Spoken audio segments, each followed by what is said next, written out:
Hello and welcome everyone. My name is Sumit, and in this video I'll be demonstrating how to perform a restore to the original host using IBM Storage Defender copy data management. We will specifically focus on a two-site policy-based high availability setup with SQL database. I will also walk you through the prerequisites, PBHA two-site setup, and an end-to-end restore demo. Let's quickly review the prerequisites required for this setup. First, you should have IBM FlashSystem 9.1.1 or later. And for Storage Defender copy data management version, it should be 2.2.28 or later. We must already have policy-based high availability configured on the flash system. The SQL database should also be installed and running on volumes that are part of the PBHA relationship. Additionally, the flash systems with PBHA relationships must be registered and cataloged in DCDM. And the SQL database itself must also be registered and cataloged within Defender CDM. You should have a snapshots with PBHA two-site SLA policy. Just a note here, in the latest SCDM version, this restore capability is also supported for Oracle, SAP HANA, File System, Iris, VMware, and Flash systems. If you need more details on any of these steps, you can refer to the existing videos available on the Storage Guru YouTube channel. Now let's look at the PBHA SQL database setup that we have used for the demonstration.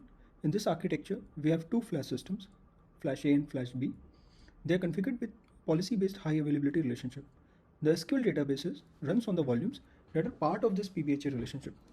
This allows copies to be taken consistently and managed through DCDM. When we take a snapshot from local AMS site, which is Flash B, it will automatically replicate it on remote site, which is Flash A. I want to emphasize that for restore to original host operation, it is mandatory to select the backup point from the active management site. So we will begin with the demo. So first I have created a backup job, PBHA two-site SQL backup demo. So you can see in the job logs that the job has ran successfully.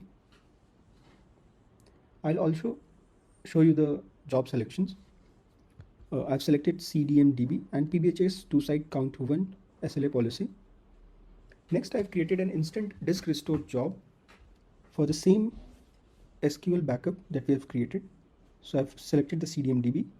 Here, one thing is to note that we must select the snapshots that is present on the active management site.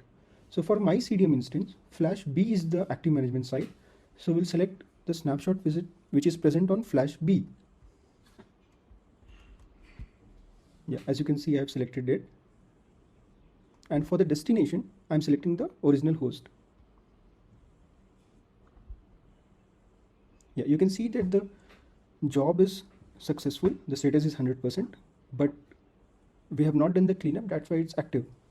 So in the job logs for the restore job, the job summary is okay. We have run the job. And we'll also see the new volume group and the clone volumes that has been created. So here you can see that we're starting the cloning volumes as recovery point is selected from AMS site. The new volume group ID is 103. The new clone volumes is present with ID 66, 405, 434. So we have 3 new clone volumes, which we'll later verify. Here we have a warning that the original volume group, which had PBR relationship, but this PBR has not been applied to the new volume group which has been created. But you have the option to directly go ahead and apply it from flash system.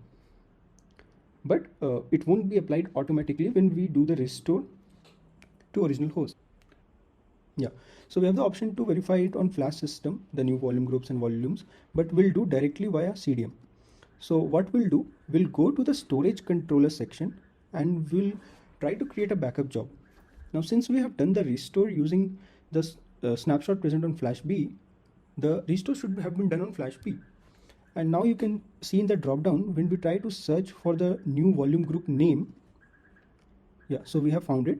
And we'll also see that the 3 clone volumes should also be present here. Yeah. So as I mentioned, I haven't done the cleanup. So let's go and do the cleanup. Yeah, so we'll choose the option end instant disk restore, and after that the new volume group and clone volume should have been removed. So we'll again verify it in the storage controller section. So now when we try to do a backup and search the new volume group name, we should not find it. And yeah, so we have verified it. It's not present here. So as I said that we don't have the option to select non-AMS site. So this is an inherent limitation from FlashSystem. So if the user selects a recovery point from a non-AMS site, the job should fail gracefully. So on my screen, you can see that my non-active management site is Flash A. So if I select it and update the restore job that was already present and then run it, it should fail. If you see the job logs for this failed restore job,